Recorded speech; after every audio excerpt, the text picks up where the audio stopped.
તો તમે મને જણાવવાની મહેરબાની કરશો કે અમને આની સારવાર માટે કેટલી મદદ મળી શકે છે?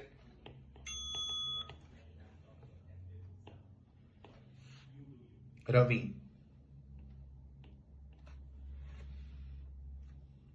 So will you kindly let me know that how much fund will we get for his treatment? Very good, very good. હવે આ સેગમેન્ટ કેટલો નાનો હતો, બરાબર? તો નાના સેગમેન્ટ્સ હોય એટલે આપણને એમ લાગે કે એમાં તો થોડી ભૂલ થવાની છે, પણ ઇમેજિન કરો કે કોઈ સ્ટુડન્ટે વોકેબની તૈયારી નથી કરી વ્યવસ્થિત, અને કરી બી હોય, ગોખીને કરી હોય, પણ ડાયલોગની પ્રેક્ટિસ નથી કરી, એનાથી એને ખબર જ નહીં પડે, એ વખતે ક્લિક જ નહીં થાય 3 સેકન્ડની અંદર કે ટ્રીટમેન્ટ સારવાર એટલે ટ્રીટમેન્ટ, બરાબર? ફંડ્સ છે, ચૂકવણી છે, હેલ્પ છે, કોઈ પણ વર્ડ છે તો એનું શું બોલવાનું, જણાવવાની મહેરબાની કરશો.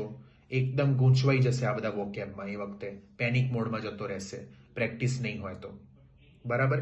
એટલે હંમેશા હું કહું છું કે નાનો સેગમેન્ટ હોય કે મોટો સેગમેન્ટ હોય, વોકેબ ઇઝ વેરી ઇમ્પોર્ટન્ટ. વોકેબ્લરીનું રિવિઝન બહુ જ ઇમ્પોર્ટન્ટ છે.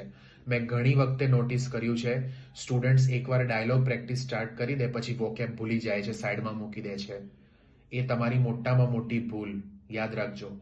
બીકોઝ તમે બધા ડાયલોગ્સની પ્રેક્ટિસ કરી લો તોય બધી વોકેબ કવર નહીં થાય જે મેં તમને આપી છે 27 પેજ. ઓકે, એટલે યાદ રાખજો કે એકવાર તમારી વોકેબ 27 પેજ લખાઈ ગઈ પછી ફરી લખવાની જરૂર નથી, but constant revision is mandatory.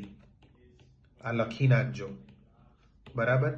હું હોત તમારી જગ્યાએ તો હું 2 થી 3 પેજ ડેઈલી રિવાઇઝ કરત એકવાર લખાઈ ગયા પછી.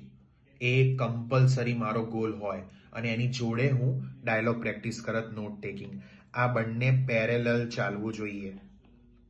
એક કરીએ એટલે બીજું ભૂલી જઈએ એવું ના કરતા, એ ભૂલ છે. ઓકે.